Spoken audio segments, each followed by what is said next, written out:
मेरे प्रिय आत्मन, मैं सोचता था रास्ते में आपसे क्या कहूं, और मुझे ख्याल आया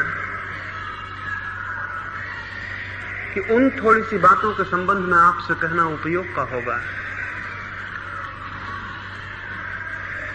जो मनुष्य को सत्य के पाने के लिए भूमिका बन सकती है। और इसलिए मेरी उत्सुकता है कि सत्य को पाने की भूमिका आपकी निर्मित हो,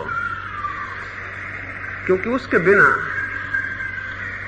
न तो आपको जीवन का कोई आनंद अनुभव होगा, न आपको जीवन मिलेगा, और न आप परिचित हो पाएंगे उस संगीत से जो सारे जगत में, सारे ब्रह्मांड में व्याप्त है।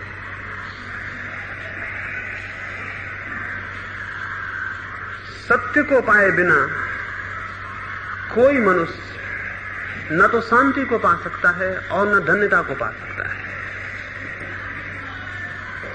हमारे भीतर जितनी पीड़ा और जितना दुख है, जितनी परेशानी और जितना असंतोष है, जितना संताप है, उसका एक ही कारण है, उसकी एक ही वजह है, और वो ये है कि हमें अपनी सत्ता का, अपने स्वरूप का कोई बोध नहीं है। जिस व्यक्ति को अपनी सत्ता का ही कोई बोध न हो, वो अपने जीवन को व्यवस्थित करने में सफल नहीं हो सकता है। और जिसे इस बात का पता न हो कि कौन उसके भीतर है, उसकी सारी दिशाएं भ्रमित हो जाती हैं, उसके सारे रास्ते खो जाते हैं, उसके चलने में कोई अर्थ नहीं रह जाता, और उसके जीवन के अंत में वो किसी मंजिल पर, किसी गंतव्य पर नहीं पहुंच पाता है। इसलिए मैंने ठीक समझा कि कुछ उन बातों के संबंध में आपसे कहूं जो सत्य को पाने के लिए भूमिका और सीढ़ियां बन सकती हैं। सबसे पहली बात तो ये कहनी जरूरी है कि हम में से बहुत कम लोग होंगे जो सत्य को पाना चाहते हों, और जो नहीं पाना चाहते उन्हें इस दुनिया में कोई भी सत्य देने में समर्थ नहीं हो सकता है। चाहे आपके करीब से महावीर निकल जाएं, और चाहे आपके पड़ोस में क्राइस्ट और कृष्ण ठहर जाएं, तो भी अगर आपके भीतर प्यास नहीं है तो सत्य आपको उपलब्ध नहीं हो सकता है। अगर मैं एक कुएं पर भी खड़ा हो जाऊं और मुझे प्यास न हो, तो कुएं का पानी मुझे दिखाई नहीं पड़ेगा। पानी उसे दिखाई पड़ता है जिसे प्यास हो। पानी केवल उसे दिखाई पड़ता है जिसे प्यास हो, जिसे प्यास न हो उसे पानी भी दिखाई नहीं पड़ता। और पानी की सार्थकता भी उसे ही ज्ञात होगी जिसके पास प्यास है, और जितनी गहरी प्यास होगी पानी में उतना ही अर्थ प्रकट हो जाता है। सत्य के साथ भी यही है। जो जानते हैं उनका अनुभव यह है कि हम सारे लोग सत्य के करीब खड़े हैं। जो जानते हैं उनकी प्रतीति यह है हम सारे लोग सत्य के कुएं पर खड़े हैं, लेकिन हमें प्यास नहीं है, और जिसे प्यास नहीं है उसे उपलब्धि नहीं हो सकती। जो हमारी बिल्कुल पीठ के पीछे हो, जो हमारे हाथ के करीब हो, लेकिन अगर प्यास ना हो वो भी हमें दिखाई नहीं पड़ेगा।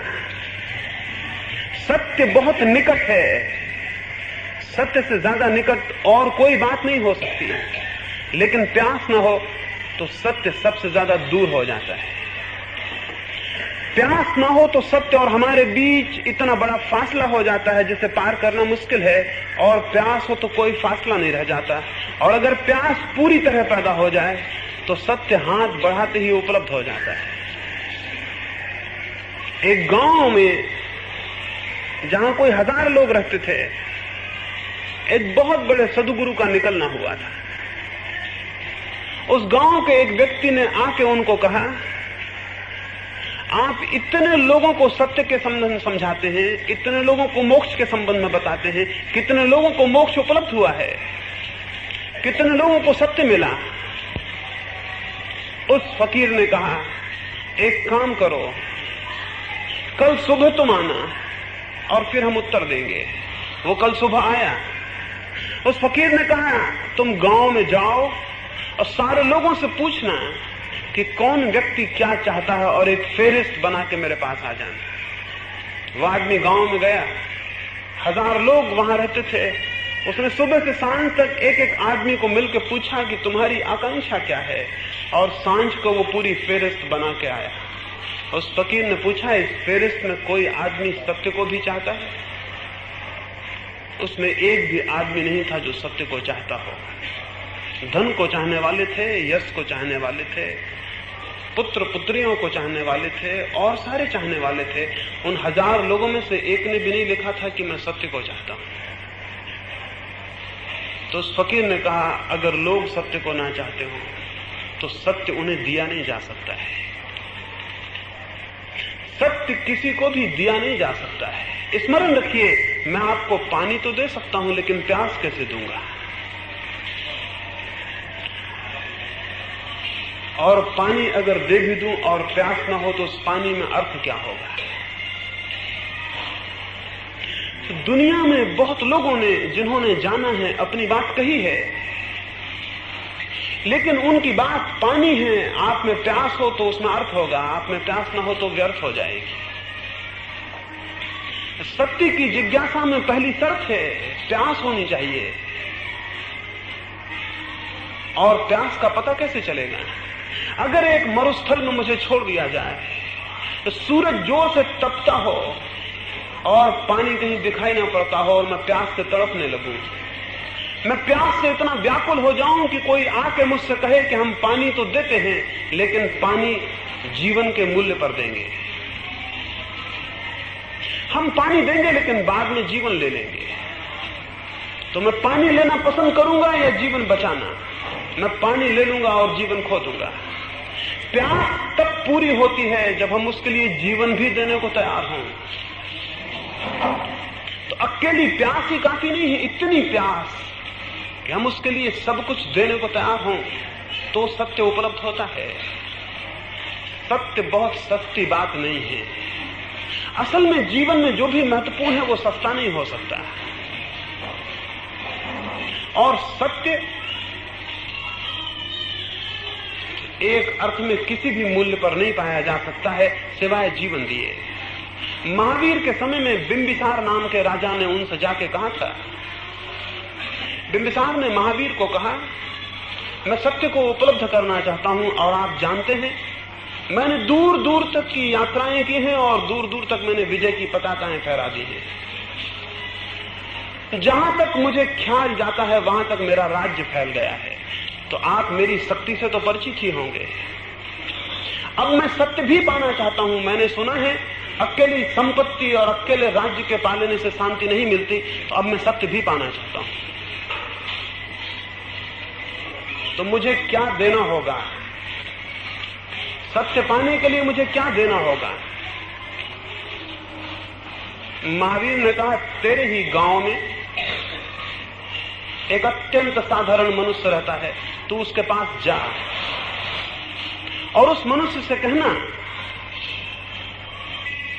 कि अपना एक ध्यान का जो पुण्य है वो मुझे दे दे। एक ध्यान का पुण्य, एक सामायिक का पुण्य, एक समाधि का पुण्य, और जो मूल्य वो मांगे दे देना।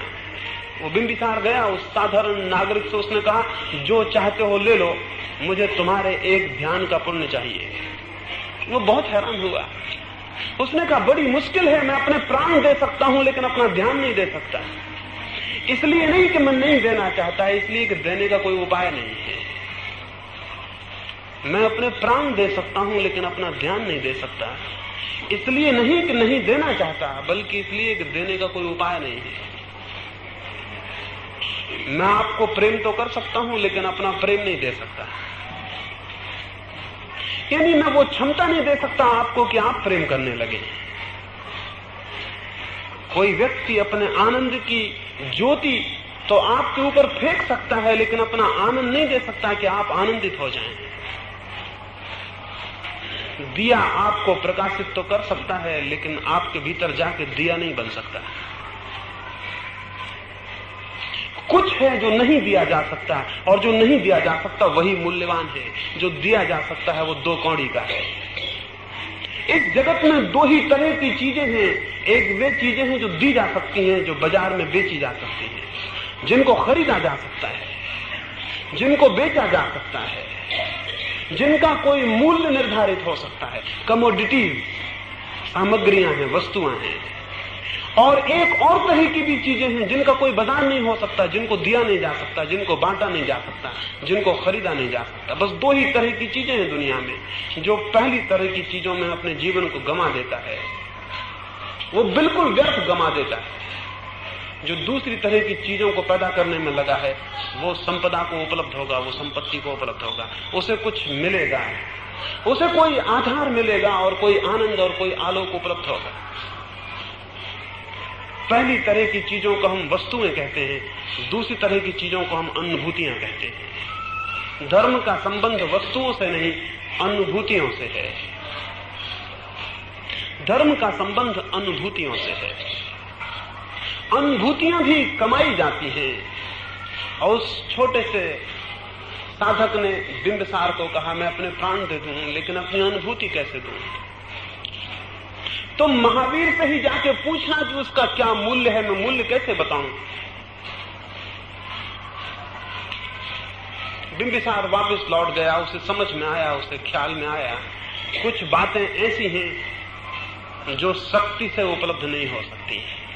शक्ति उसके पास बहुत थी, बहुत उसके पास शक्ति थी, उसने बड़े राज्य जीते थे। और तब उसे पता पड़ा कि राज्यों के जीतने से भी कोई बड़ी जीत हो सकती है, जिनको कि जिसने राज्यों को जीता वो भी जीतने में समर्थ नहीं मालूम होता। और उसे लगा कि मेरी सारी शक्ति व्यर्थ है, एक व्यक्ति के ध्यान को मैं नहीं छीन सकता। ऐसा ही फिर दोबारा हुआ। एक दूसरा बादशाह भारत आया, सिकंदर। जब वो भारत से वापस लौटने लगा तो उसके मित्रों ने उससे यूनान में कहा था एक सन्यासी को भारत से लेते आना था कि हम देखें कि सन्यासी कैसा होता है, और सारी चीजें तुम लूट के लाओगे, एक सन्यासी को भी लूट लाना।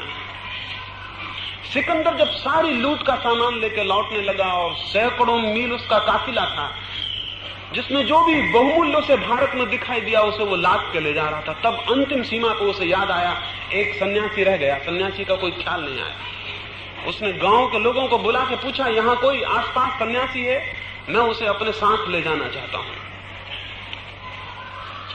गांव में एक वृद्ध ने कहा, सन्यासी तो बहुत मिल जाएंगे, लेकिन जिनको तुम लूट सको, जिनको तुम ले जा सको, समझना कि वो सन्यासी नहीं है, क्योंकि सन्यासी को ले जाना मुश्किल है।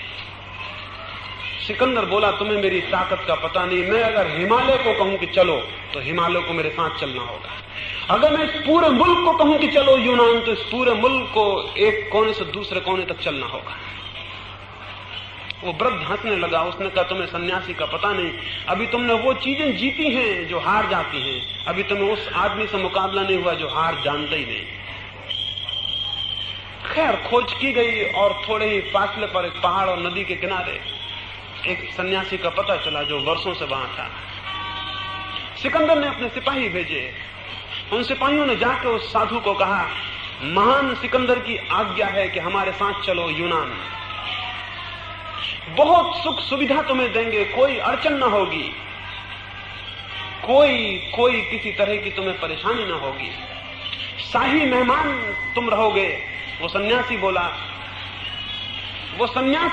तुम्हें शायद पता नहीं, सन्यासी हम उसको कहते हैं जिसने सिवाय अपने और सबकी आज्ञाएं मानना छोड़ दिया है। सन्यासी ने कहा, तुम्हें शायद पता नहीं, सन्यासी हम उसे कहते हैं जिसने सिवाय अपने और सबकी आज्ञाएं मानना छोड़ दिया है। सिकंदर को कहना, यहां कोई आज्ञा प्रवेश नहीं कर सकती। वे सिपाही बोले कि तुम्हें सिकंदर का शायद पता नहीं है, अगर तुम ऐसे न गए तो तलवार के बल ले जाए जाओगे। तो सन्यासी ने कहा, तुम सिकंदर को ही भेज दो। और सिकंदर नंगी तलवार लेके गया और उसने उस सन्यासी को कहा, क्या विचार है, मेरे पीछे चलते हैं? वो सन्यासी बोला, हम तो केवल अपने ही पीछे चलने के आदी हैं। सिकंदर ने कहा, इसका परिणाम बुरा होगा। उस सन्यासी ने कहा, जिसको तुम चोट पहुंचा सकते हो उसका हम त्याग कर चुके हैं। सन्यासी ने कहा, जिसको तुम चोट पहुंचा सकते हो उसका हम त्याग कर चुके हैं। सिकंदर ने कहा, परिणाम मृत्यु होगा। सन्यासी ने कहा, जो मर जाता है उसे हमने समझ लिया कि वो हमारा होना नहीं, और जिसे तलवार काट सके और जिसे आग जला सके वो हमारी सत्ता नहीं, हम उससे पीछे हट गए हैं। और अगर तुम्हारी मर्जी हो तो काटो, तुम भी देखोगे सिर को गिरते हुए और हम भी देखेंगे। उसने कहा, तुम भी देखोगे इस सिर को गिरते हुए और हम भी देखेंगे, क्योंकि जो हमारा प्राण है, जो हमारी आत्मा है, वो इसके पीछे है और इसकी साक्षी हो सकती है। सिकंदर की म्यान उठी, उसकी तलवार म्यान के भीतर चली गई। उसने अपने सैनिकों से कहा, वापस लौट चलो, सन्यासी को ले जाना कठिन है। उस सन्यासी ने चलते वक्त कहा, सन्यासी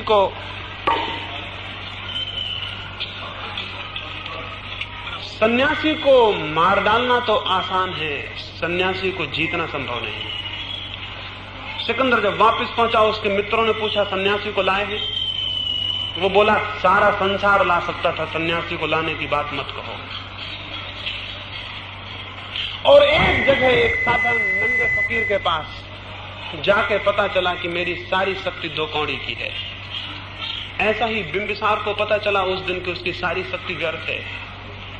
संसार की वस्तुएं शक्ति से पाई जाती हैं, और जिनको मैंने अनुभूतियां कही वो शक्ति से नहीं, शांति से पाई जाती हैं। वस्तुएं शक्ति से उपलब्ध होती हैं, अनुभूतियां शांति से उपलब्ध होती हैं। जिसकी शक्ति पर आस्था है वो केवल वस्तुओं को इकट्ठा कर पाएगा, और जिसकी शांति पर आस्था है वो अनुभूतियों को भी उपलब्ध हो जाता है। स्मरण रखें, इसका अर्थ हुआ कि शांति शक्ति से भी बड़ी शक्ति है। इसका अर्थ हुआ कि शांति शक्ति से भी बड़ी शक्ति है। सबसे बड़े शक्तिशाली वे हैं जिन्हें आप अपनी शक्ति दिखाने के लिए प्रलोभित नहीं कर सकते। सबसे बड़े शक्तिशाली वे हैं जिन्हें आप शक्ति का प्रदर्शन करने के लिए उत्तेजित नहीं कर सकते।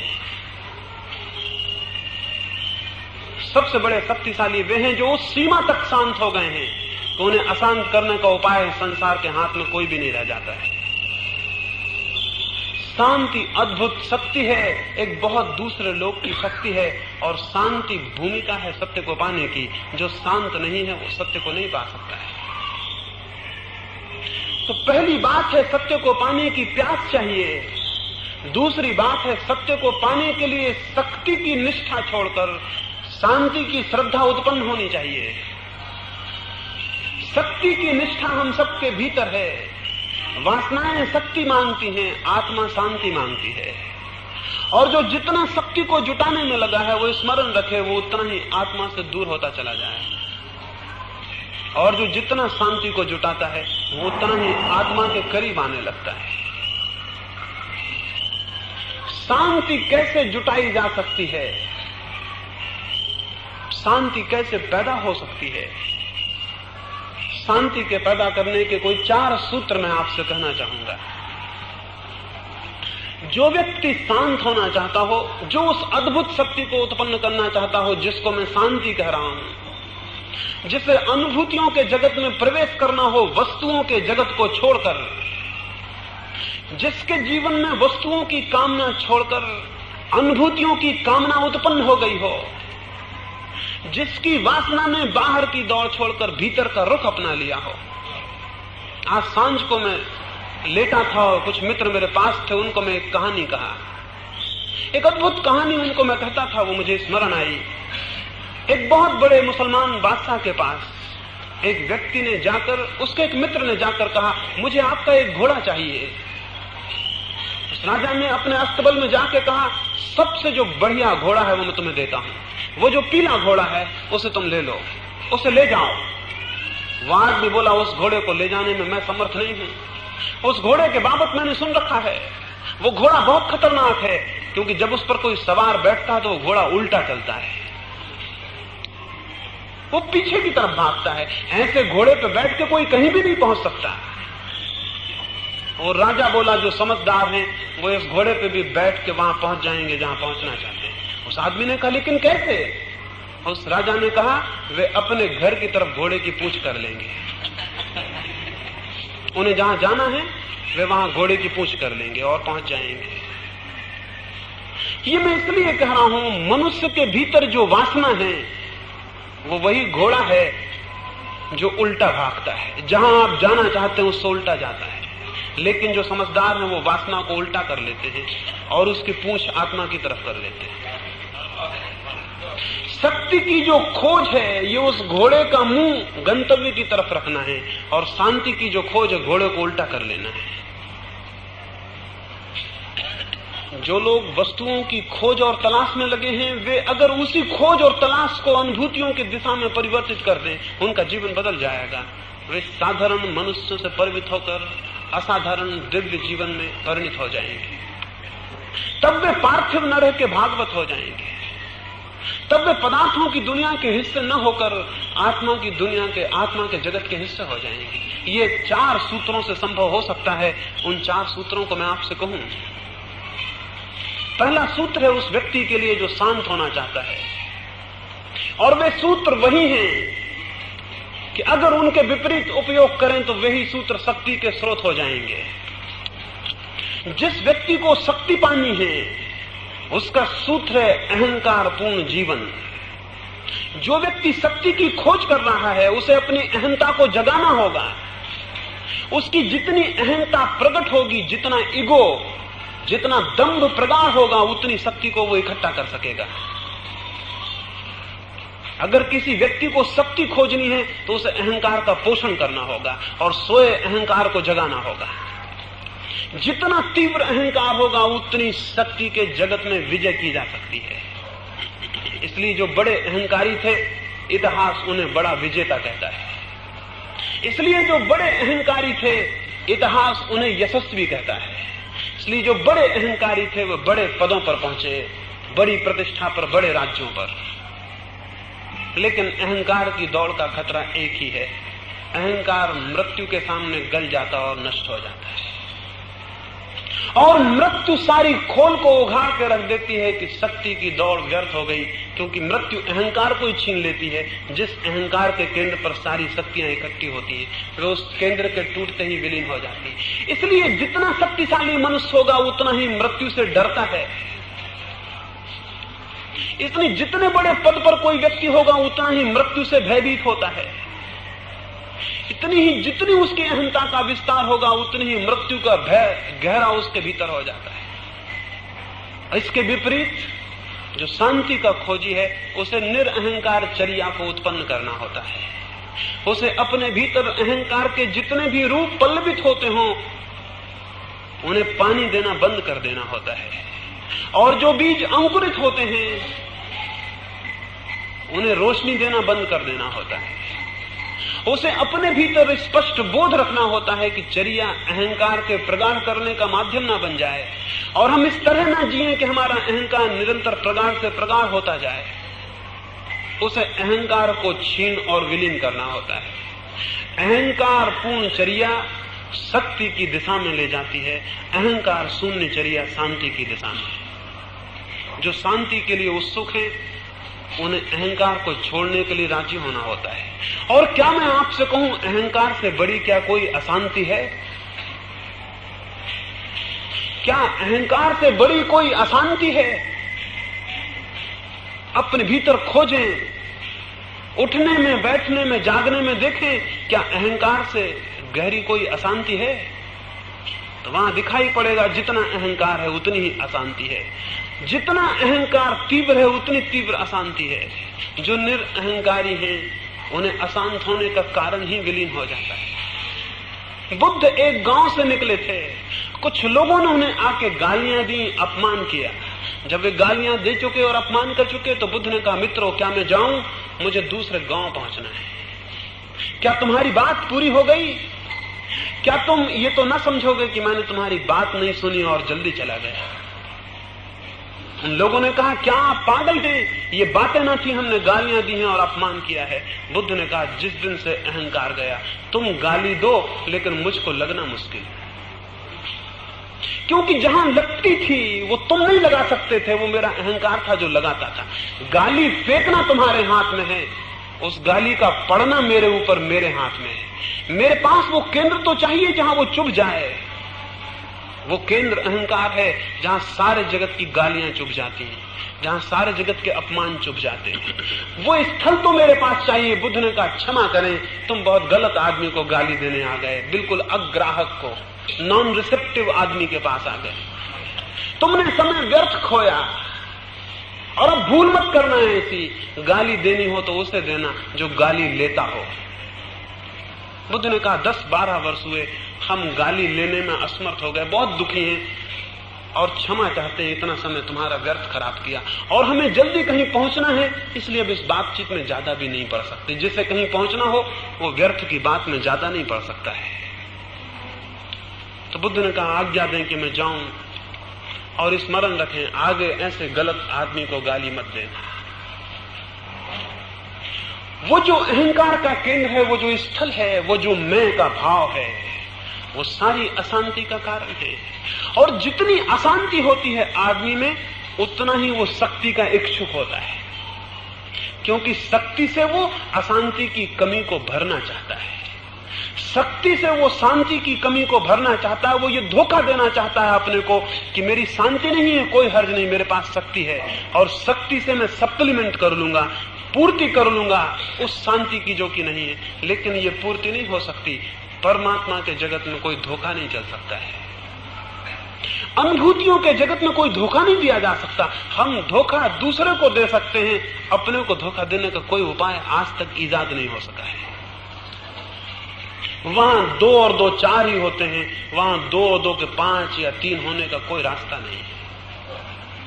तो कोई कितनी ही शक्ति इकट्ठी कर ले, अशांति उतनी ही बनी रहेगी और शांति की पूर्ति नहीं हो सकती। हो भी कैसे सकती है? शक्ति अशांति का लक्षण है, अशांति की खोज है। शांति तो बड़ी अलग बात है, उसकी पूर्ति शक्ति से नहीं हो सकती है। तो पहला सूत्र है शांति के साधक के लिए कि वो अहंकार शून्य चर्या को अपनाए। कैसे अपनाएगा? अहंकार शून्य चर्या को कैसे अपनाएगा? बहुत लोग चेष्टा करके अपना लेते हैं, बिना समझे, बिना जाने। एक आदमी हो सकता है कि ये सोच के कि अहंकार छोड़ देना है तो शक्ति छोड़ दे, राज्य छोड़ दे, समझ लें बड़ा राजा हो, सम्राट हो। वो ये सोच के कि शक्ति छोड़ देनी है और शांत हो जाना है, अहंकार शून्य चर्या उत्पन्न करनी है तो मैं राज्य छोड़ दूं, तो राज्य छोड़ के चला जाएगा। लेकिन अगर ये राज्य अज्ञान में छोड़ा गया हो तो उसके मन में ये भाव उत्पन्न होने लगेगा, मैं वो व्यक्ति हूं जिसने इतने बड़े राज्य को छोड़ा। और तब राज्य पाने से जो अहंकार पोषित होता था, वही अहंकार राज्य छोड़ने से भी पोषित होता रहेगा। उसका त्याग व्यर्थ हो जाएगा।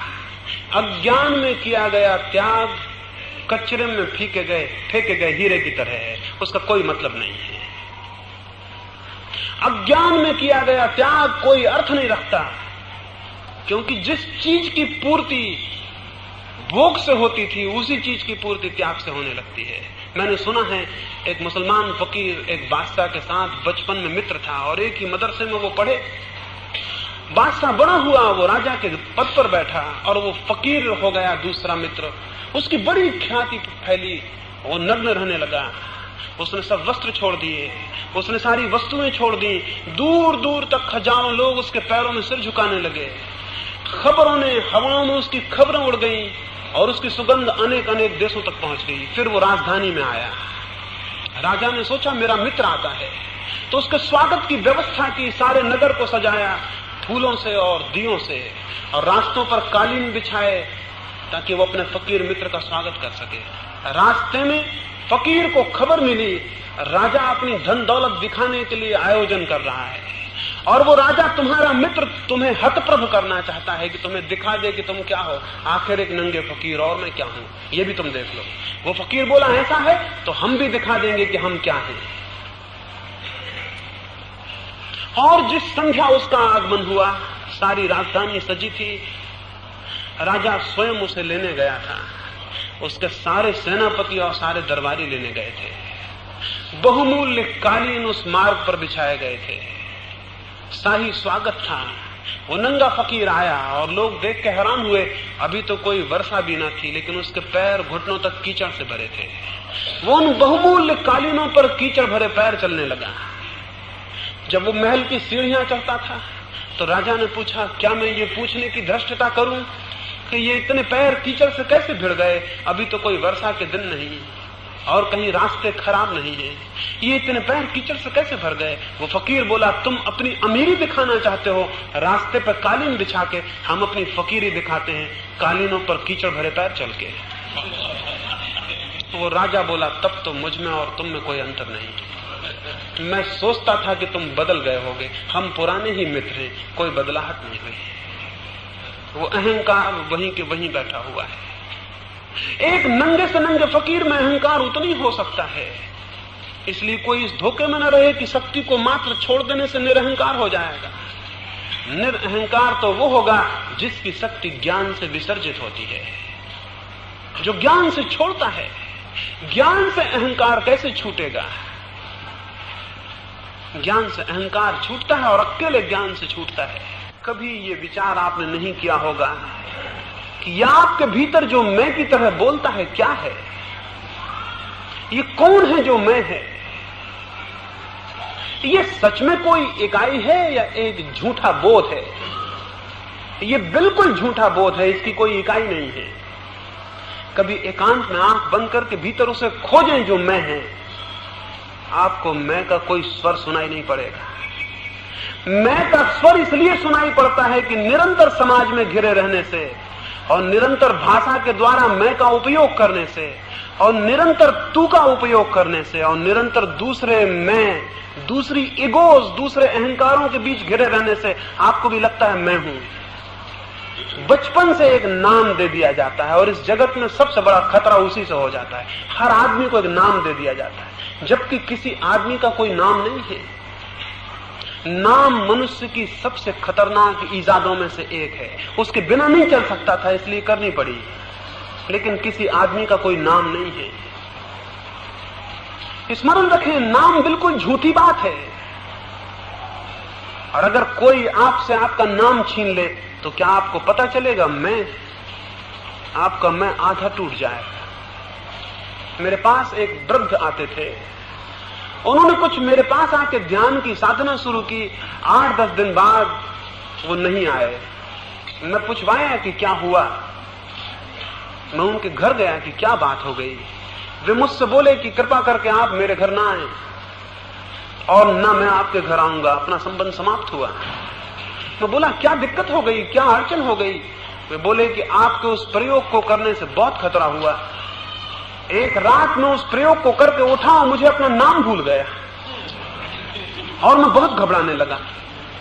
और मैं इतना घबराया, इतनी बेचैनी मुझे कभी ना हुई थी। सर्द रात थी और मैं पसीने से चूर चूर हो गया और मुझे खोजूं मेरा नाम ना मिले। और मैंने कहा ये क्या पागलपन हो रहा है? अगर ये हो गया तो मैं पागल हो जाऊंगा। मैं आपसे कहता हूं अभी आप पागल हैं जब तक आपको अपना नाम असली मालूम होता है, और जब आपको पता चल जाए कि नाम बिल्कुल नकली है तो आप पागलपन के बाहर होंगे। ये बिल्कुल झूठी बात है। किसी का कोई नाम नहीं है। नाम बिल्कुल काम चलाऊ बात है, लेकिन हम उसको असली समझ लेते हैं। अगर मेरे नाम को कोई गाली दे तो मुझे लगेगा मुझे गाली दी। अगर मुझे ये पता चल जाए कि मेरा कोई नाम नहीं है तो मैं समझूंगा कि किसी नाम को गाली दी। मैं अलग खड़ा रह जाऊंगा। गाली नाम पर पड़ेगी। गाली की चोट मुझे इसलिए लगती है कि नाम के साथ मेरी आइडेंटिटी है, मेरा तादाद है, मेरा संबंध है। मुझे लगता है मेरा नाम, मेरे नाम की वजह से वो दुख और पीड़ा है। तो एक तो मैं आपसे ये कहूं कि जिसे अहंकार से मुक्त होना है उसे जानना होगा कि उसका कोई नाम नहीं है। जब उसका कोई नाम ले तो उसे जानना चाहिए ये काम चलाऊ बात कह रहा है। ये भ्रम पैदा नहीं करना चाहिए कि मुझे बुला रहा है। ये भ्रम इतना गहरा हो जाता है कि जागते तो जागते नींद में भी आप अपने नाम को नहीं भूलते। यहां आप इतने लोग सोए हों और मैं कोई एक नाम लेके बुलाऊं तो वो आदमी उठाएगा, बाकी लोग सोए रहेंगे। अगर आपके घर के सामने कोई किसी दूसरे का नाम चिल्लाता रहे तो आपको नींद में सुनाई नहीं पड़ेगा, आपका नाम चिल्लाए तो सुनाई पड़ जाएगा। वो नाम का पागलपन केवल आपके जागने में नहीं, आपके गहरे नींद तक में प्रविष्ट हो गया है। वो आपके प्राणों में धीरे धीरे प्रविष्ट होता जाता है, और जैसे जैसे आप उम्र में बड़े होते जाते हैं और आपके अनुभव बढ़ते जाते हैं, वैसे वैसा नाम भीतर घुसने लगता है। और नाम की जितनी जड़ें आपके भीतर फैल जाएंगी, उतने अहंकार को तोड़ना मुश्किल हो जाएगा। जिसे अहंकार को तोड़ना है उसे नाम से मुक्त होना होगा। उसे ये स्मरण पूर्वक ध्यान रखना होगा कि नाम की गहराइयां मेरे भीतर न बढ़े। उसे ऐसे मौके देने होंगे, अभी तो सोते में नाम सुनाई पड़ जाता है, उसे ऐसे मौके देने होंगे कि जागा हुआ हो और कोई नाम ले और उसे पता ना चले कि मेरा लिया। अमेरिका का एक बहुत बड़ा वैज्ञानिक हुआ एडिसन।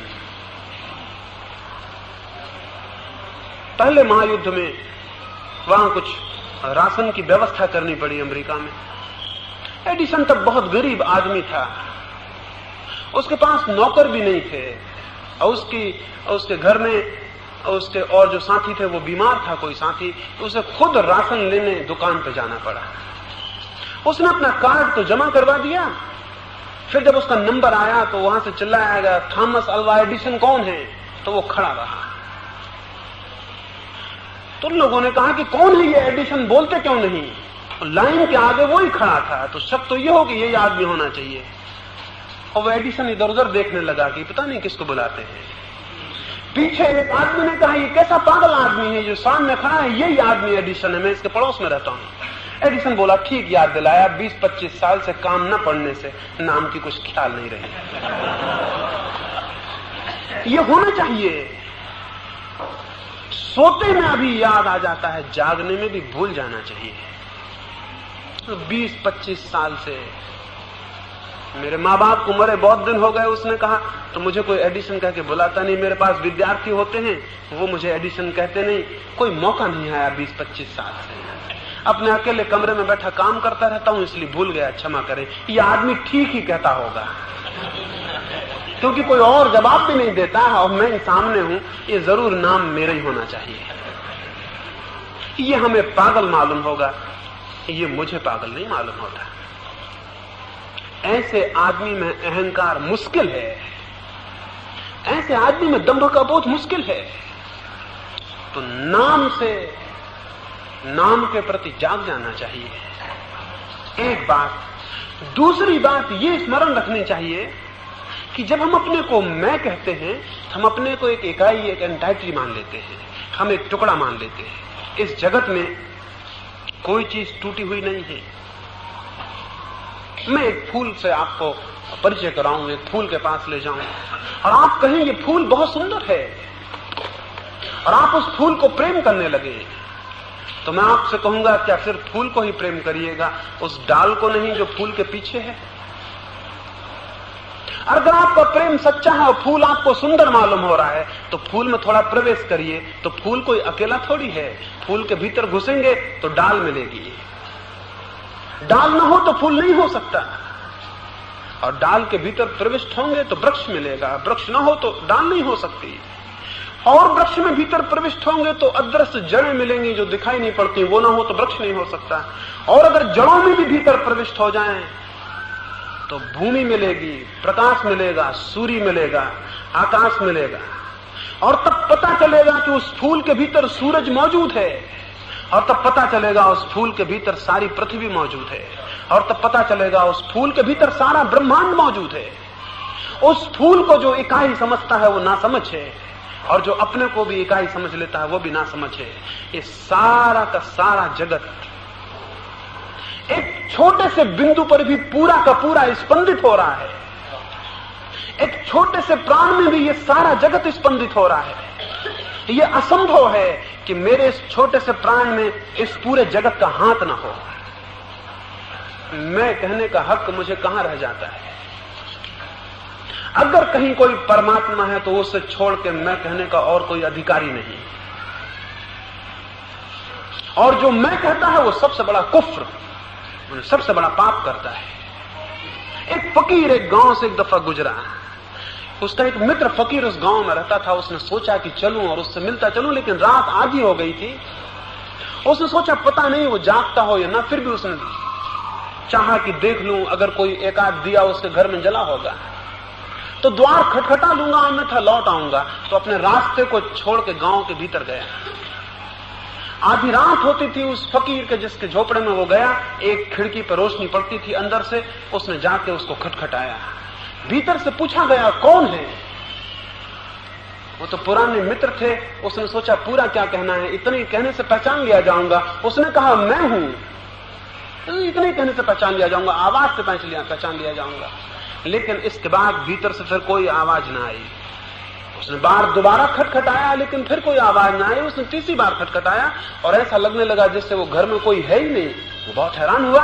उसने जोर से दरवाजा पीटा और उसने कहा क्या बात है, मेरे लिए दरवाजा क्यों नहीं खोलते। तो भीतर से कहा गया ये कौन पागल है जो अपने को मैं कहता है। सिवाय परमात्मा के और किसी को मैं कहने का कोई अधिकार नहीं। और ये सच है, सिवाय परमात्मा के और किसी को कोई अधिकार नहीं। और परमात्मा कैसे कहेगा, क्योंकि मैं तो कोई तभी कह सकता है जब तू भी मौजूद हो। इसलिए परमात्मा कह नहीं सकता मैं, क्योंकि उसके लिए कोई तू नहीं है। और हम जो मैं कहते हैं हम अधिकारी नहीं है।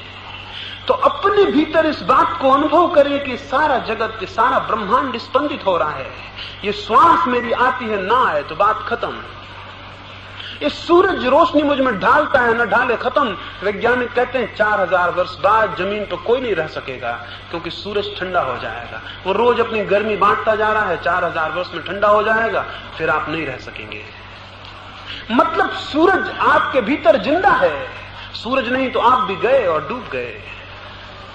यूं अपनी आंख खोल के जो देखेगा वो पाएगा मैं सारे ब्रह्मांड का स्पंदन हूं। मैं सारे ब्रह्मांड की अनसयुत धारा में एक अंग और हिस्सा हूं, एक अविभाज्य टुकड़ा हूं, इंडिविजिबल हूं। उससे अलग मेरी कोई सत्ता नहीं और मैं मुझे अलग करता है।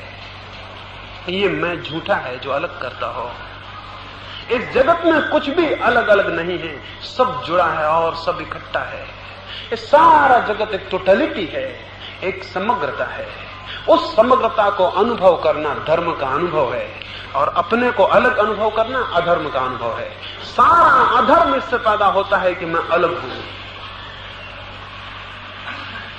अगर ये दो बातें, अपने भीतर सारे ब्रह्मांड का स्पंदन और अपने नाम का झूठा होना, अगर आपकी स्मृति में बैठ जाएं तो अहंकार धीरे धीरे धीरे धीरे विलीन हो जाता है।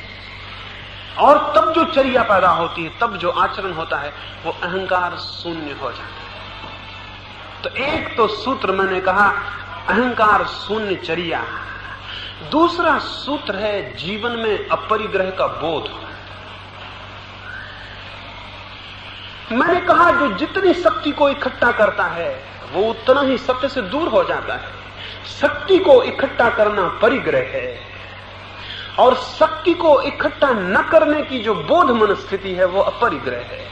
मैं इकट्ठा ना करूं, मैं जोड़ू नहीं, मेरे पास इकट्ठा ना हो, मैं क्रमशः उस तरफ चलूं जहां मैं अंत में बिल्कुल अकेला रह जाऊं, मेरे पास कुछ न रह जाए, बस मेरा होना ही रह जाए, ऐसी जो दृष्टि बोध है वो अपरिग्रह है। अपरिग्रही जितना न्यूनतम संभव होगा उतना अपने को फैलाएगा, परिग्रही जितना अधिकतम संभव होगा उतना अपने को फैलाएगा। और मजा यह है कि परिग्रही जितना फैलाता जाएगा उतना ही पाएगा उसका घेरा बहुत छोटा है और बड़ा होना चाहिए।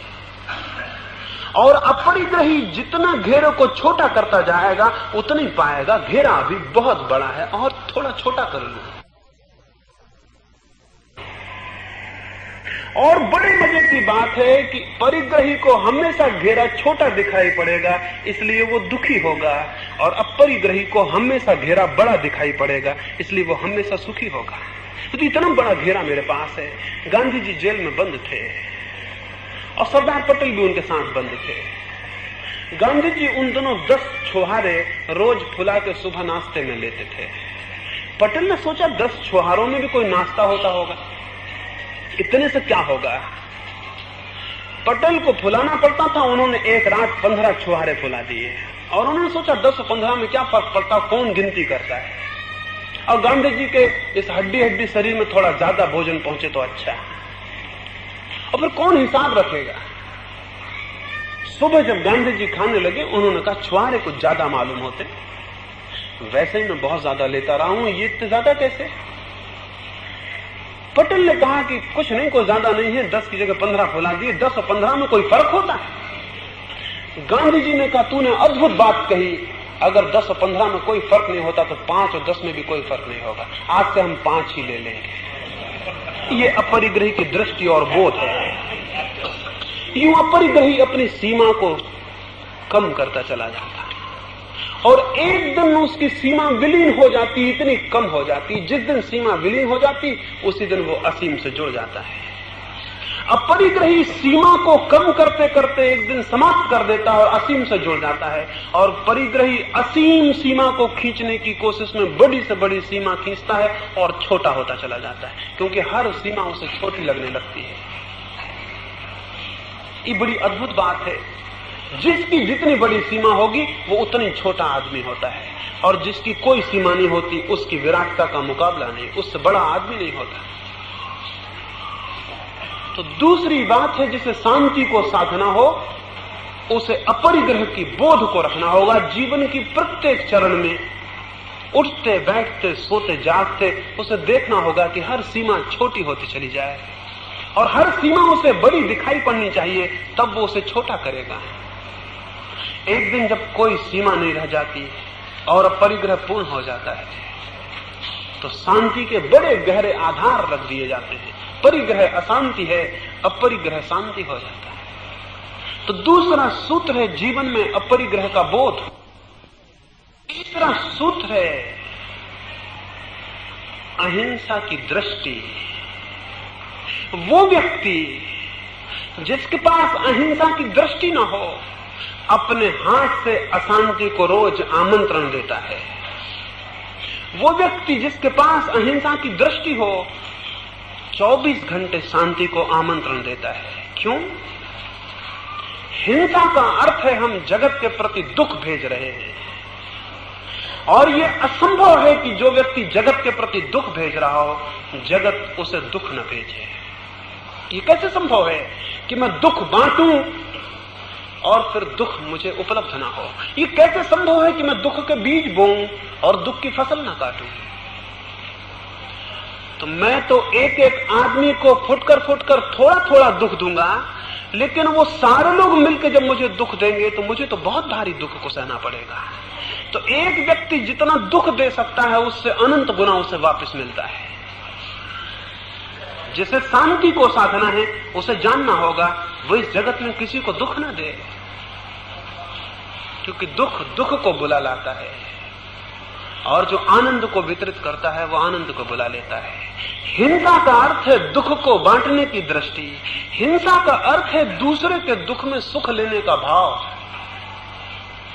और हम सब ऐसे बने हैं, साधारणतः हमें ये दिखाई नहीं पड़ता। आप कहेंगे कौन किसी के दुख में सुख लेता है? कोई आदमी मर जाता है तो हम दुखी होते हैं, किसी आदमी का मकान जल जाता है तो हम दुखी होते हैं, किसी को चोट लग जाती तो हम दुखी होते हैं। कहां हम दूसरे के दुख में सुख मानते हैं? मैं आपसे कहूं ये झूठ बात है। जब किसी का मकान जलता है तो आपको दुख हो नहीं सकता। इसलिए नहीं हो सकता है कि जब दूसरे का बहुत शानदार मकान बनता है तो आपको सुख होता है। अगर दूसरे के बनते शानदार मकान में आपको सुख होता हो तो उसके जलते मकान में दुख हो सकता है। लेकिन अगर दूसरे के बड़े शानदार मकान के बनने में दुख होता हो तो आपका जो दुख मालूम होता है उसके जलते हुए मकान को देख के वो झूठा है। ये हो नहीं सकता, ये हो ही नहीं सकता, ये संभव ही नहीं है। जो आदमी दूसरे के सुख में सुख को अनुभव कर सके वही आदमी केवल दूसरे के दुख में दुख को अनुभव कर सकता है, दूसरा आदमी नहीं। तो बाकी जो हम दुख दिखलाते हैं बिल्कुल झूठा है। किसी के मरने पर भी आपके भीतर कहीं रस अनुभव होता है, किसी के पैर टूट जाने पर रस अनुभव होता है, किसी के मकान के गिर जाने पर रस अनुभव होता है।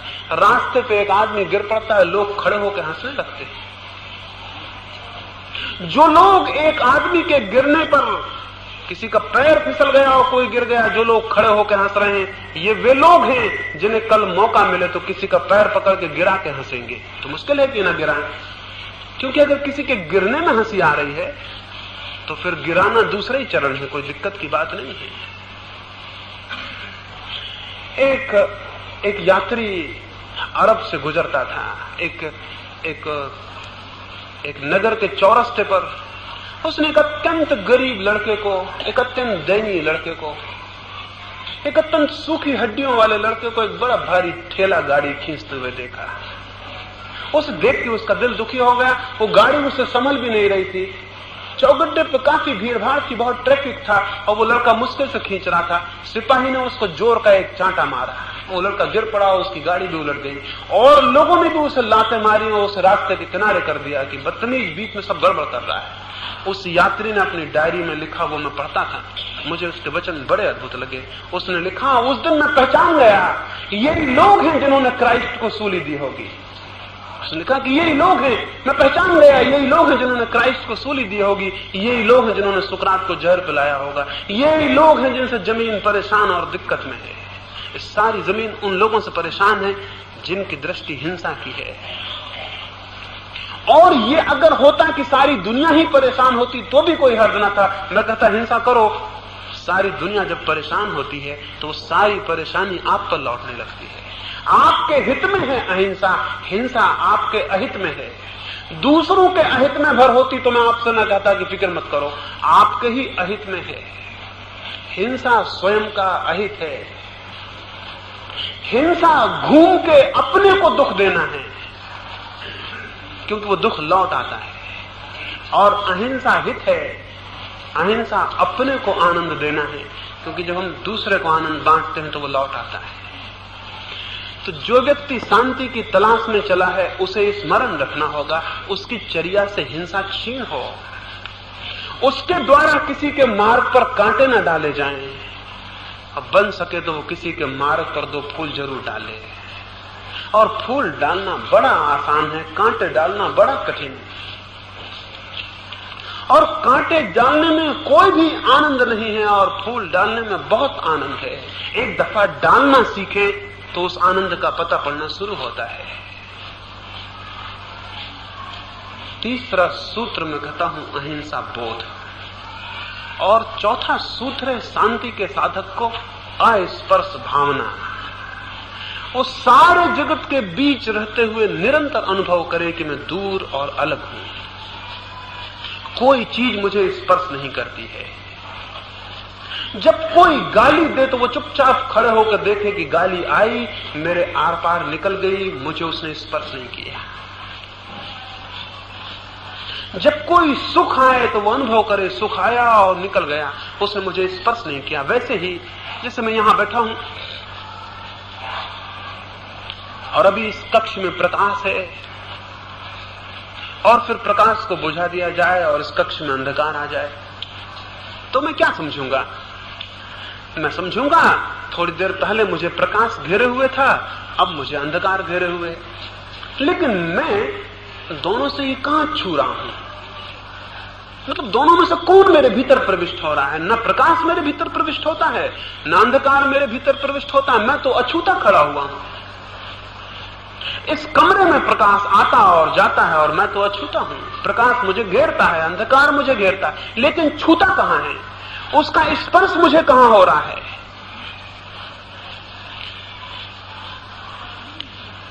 वैसे ही सुख आए, दुख आए, सम्मान आए, अपमान आए, ये बोध होना जरूरी है। चीजें मुझ पर आती हैं और निकल जाती हैं, मैं तो अलग खड़ा रह जाता हूं। जो चीजें आती हैं और चली जाती हैं उनका मुझसे क्या नाता है? हम जैसे एक नदी के प्रवाह में खड़े हैं, पानी आ रहा है और बह रहा है और जा रहा है, और जैसे हम एक पहाड़ पर खड़े हैं और आंधियां आ रही हैं और जा रही हैं, मैं उनसे कहां स्पर्शित होता हूं? अपने को इस भांति सजग करने की जरूरत है कि इस जगत में कुछ भी मुझे छूता नहीं है। अगर इसका निरंतर बोध और अभ्यास चले कि जगत में मुझे कुछ भी छूता नहीं है, जगत में मुझे कुछ भी स्पर्श नहीं करता है, तो क्रमशः जगत और आपके बीच एक नए संबंध का जन्म हो जाएगा, अस्पर्श के संबंध का। अभी हमें हर चीज छू लेती है और हमारा संबंध स्पर्श का है, और तब हमें कोई भी चीज छू नहीं सकेगी और हमारा संबंध अस्पर्श का होगा। जिस व्यक्ति को जितनी ज्यादा चीजें छूती हैं वो उतना अशांत होगा, और जिसे जितनी कम चीजें छूती हैं वो उतना शांत हो जाता है। शांति के ये 4 चरण हैं: अहंकार शून्य चर्या, अपरिग्रह बोध, अहिंसा दृष्टि, अस्पर्श भावना। जो इन 4 पायों को संभाल लेता है उसके शांति की बुनियाद रख दी जाती है, और जो शांत हो जाता है सत्य उससे दूर नहीं है। शांति का चक्षु सत्य को अत्यंत निकट अपने ही भीतर पा लेता है। जिन्हें सत्य की प्यास है उन्हें शांति को साधना आवश्यक है। और जैसे कोई किसान बीज बोने के पहले भूमि को तैयार करता है, वैसे ही जो सत्य के बीज बोना चाहते हैं उन्हें शांति की भूमि को तैयार कर लेना होता है। मेरी इन बातों को इतनी शांति और प्रेम से सुना है, उससे बहुत अनुग्रहित हुआ, उससे आनंदित हुआ। प्रभु आपको उस दिशा पर ले जाए जहां प्रकाश है, यही मेरी कामना है।